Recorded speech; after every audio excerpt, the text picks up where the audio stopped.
I am a 28-year-old woman and have been married to my husband, a 32-year-old man, since 2018. My husband is ethnically Japanese and a second-generation American. His parents are from Osaka. He kind of sort of half speaks Japanese, mostly sentences he has memorized / greetings. And his parents speak great English.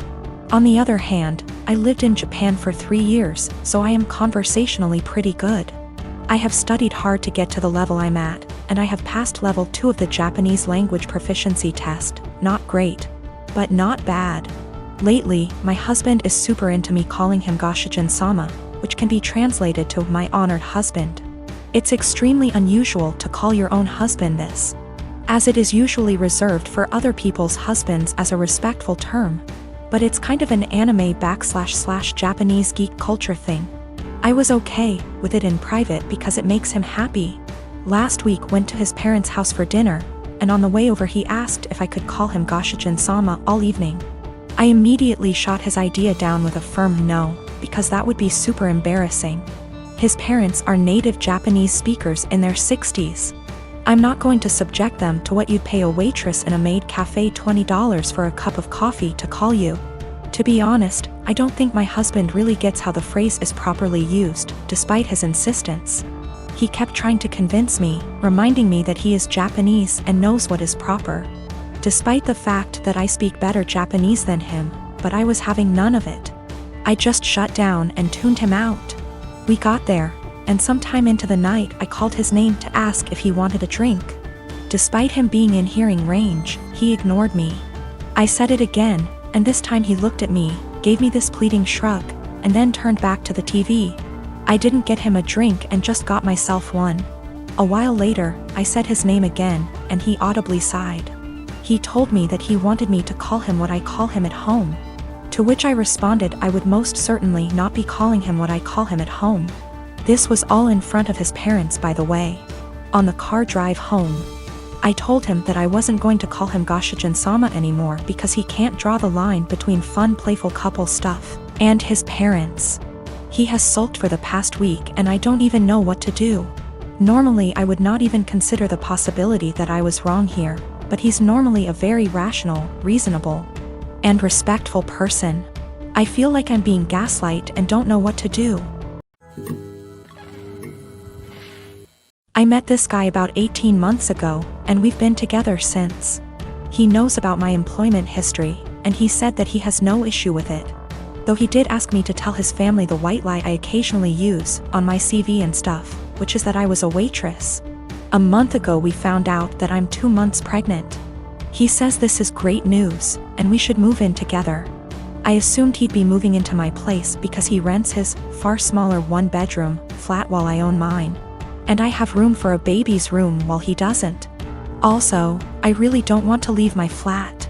It's my flat, I love it, I could see myself living here for the rest of my life. And I don't want to lose the security of owning a flat and have to go back to paying rent or a mortgage each month. However, he then said that he didn't want to move into my place, and said I should sell it and we buy a place together. I said that I like my place, it means a lot to me that I was able to buy it. And it represents years of working my arse off scrimping and saving. He then said that he understands all of that. But we should be living together by the time the baby comes and he didn't want to live in my flat. I asked him why not. It's a great flat, it's central to everything, it's spacious, it's got room for all his stuff. There's a daycare in the building, run / owned by another tenant, and a school 5-minute walk away, the list goes on. And he said that he didn't want to live in a flat that was bought with stripper money. That really pissed me off, and I told him no. Way am I selling my flat and that he never had an issue with my stripper money paying for this flat before now. I said I wasn't giving up the security of owning a home for someone who tries to make me feel ashamed about something I don't feel ashamed of. He said that his point is if I sold the flat then we could get a new place with the money from the sale. I said, wouldn't that still be stripper money? And he said that's different, and I asked how. He then said he was going back to his place because I can't talk to you when you're in this state. He's gone back to his flat now and he's texted me saying I'm overreacting / irrational and I need to think of this realistically, rather than emotionally. He says he wouldn't feel right raising a child in my flat knowing how I purchased it, and selling / moving is the best idea of all of us, not to mention the fact he isn't on the deed because it's my place and it would never feel like our place because of this. I feel I might be the arse because I get why he might feel like it's just my place, and I feel I'm being too rigid in a time we need to work together. Plus I spoke to my sister and she sided with him, so 2 out of 3 people think I'm in the wrong here. I dumped him. There was a whole conversation, and during the conversation he said he didn't want to be a parent if I wasn't willing to do everything he wanted, including sharing a house / deed, plus staying together. Also, at the start of the conversation I said what a few people suggested, which was that I'd be willing to sell and split the house with him, provided he paid 50%, and he got very, very angry. Very, very quickly. He also said a few other things, how it's all going to pan out just yet, but it looks like I'm going to be a single mother. My friend came to me yesterday at lunch with screenshots of my boyfriend's Tinder profile.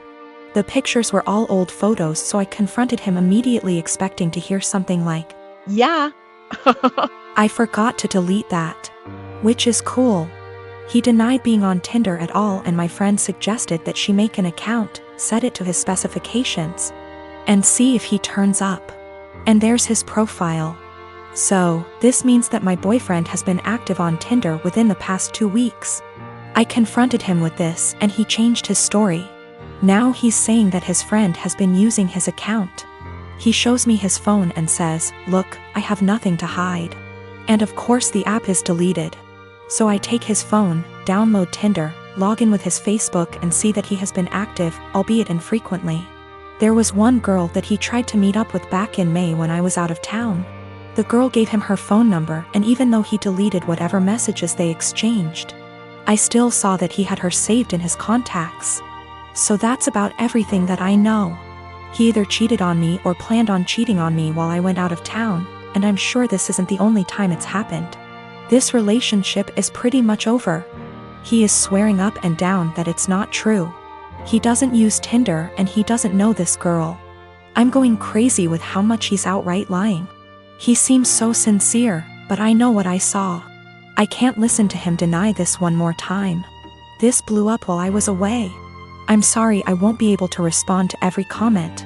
So I did some stuff that was kind of petty and stupid today. I made a fake Tinder account, matched with my boyfriend.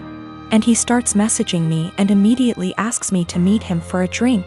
We agree to meet by a fountain in the center of my town, and I pack up all of his stuff in a tote bag, put on a great outfit, and went to the fountain. I stood kind of out of the way of the fountain in the shadows where I could watch the street that I knew he'd be arriving from. I was devastated, but I figured this way I could catch him without a doubt and end things quickly. All the time, he's messaging this girl on Tinder. But he didn't show up. 2 of his roommates did. We didn't speak, I don't know them well, but they watched me for a while. Figured out what was going on after a few more Tinder messages, and left quickly. So I wait a few minutes and I call my boyfriend and ask him where he's at. He says he's just gotten off of work and he's going to meet his roommate for a drink.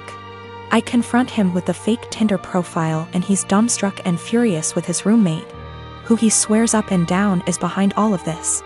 I'm at home now, just emotionally exhausted and confused. Whatever is going on with his roommates is super sketchy and creepy.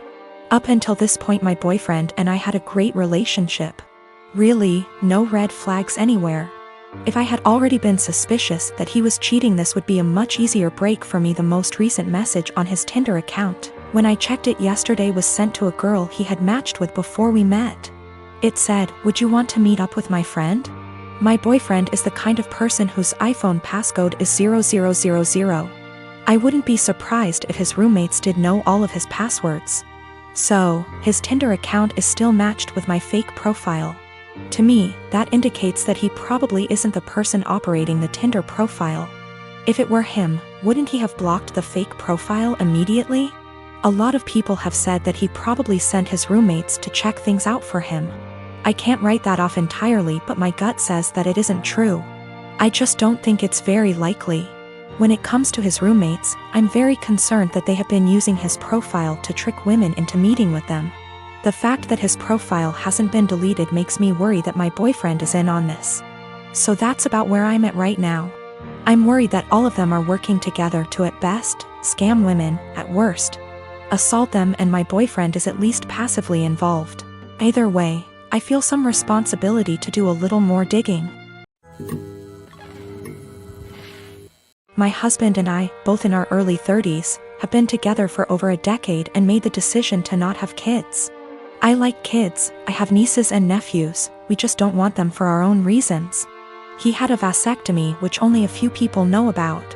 Our families are aware we don't want kids, as they've asked this before during different major life events, our wedding for instance. We recently bought a 3-bedroom home with a nice yard in a nice area. Excited to show our new home to family and friends, major upgrade to our previous home, we hosted a housewarming. During the party, one of my sibling-in-laws, Alex, made a few indirect comments about all this space. And kids would love it in our house, etc. Eventually they asked point blank when we were having kids. I made a light-hearted joke about it, which is my go-to for this question. Oh, well, I like sushi too much to have to give it up for a pregnancy. Plus not drinking for pregnancy and breastfeeding? No thanks. I tried to make it very light-hearted and laugh it off. Most people just laughed along. That seemed to anger Alex, and I was told children are a joy, and a good mother puts her kids before everything else. I agreed, children are a joy, I like spending time with the nieces and nephews. And obviously I can't be a good mom if I chose sushi over kids, so I just won't be a mom, paraphrased. Still trying to brush it off in a gentle way, because I'm not trying to start a fight by telling them to stop asking in front of everyone, because I know my tone will be seen as rude and abrasive. We move on. But Alex is still annoyed and making little comments in their group about how flippant I am about it and how when it finally happens, then I'll understand. My husband heard this and jokingly said, well, if she gets pregnant, that'll be a problem for the divorce lawyers. That seemed to piss them off more, but they stopped. With holidays coming up, we have not been invited to Alex's usual Halloween bonfire. When husband spoke to his parents, they told him Alex was annoyed we were so careless and callous about our child-free status and to say what we did, and they realized we had taken permanent steps to ensure we never had kids. That we know they had to do if to have kids, etc. And we are AHs to just not care. I feel bad because they did do if and lots of fertility treatments to have their kids. And even then they still had a few miscarriages. I can't imagine wanting kids and struggling to have them and then deal with miscarriages. But at the same time, I'm so tired of justifying living my life how I want. I feel terrible my joke was taken the way it was and that I hurt my IELTS. I truly never meant for that to happen. After the bonfire this weekend, we will be reaching out to have a heart-to-heart, if they'll accept it. Either way, I'll be apologizing for hurting their feelings, let them know I love their kids and them. But I will also be firmly putting down any further attempts to discuss our child-free status, if the conversation is about changing our minds. I have not told them our reasons for being child-free, so I think perhaps if they are willing to listen, I'll explain them and hopefully the conversation can be constructive.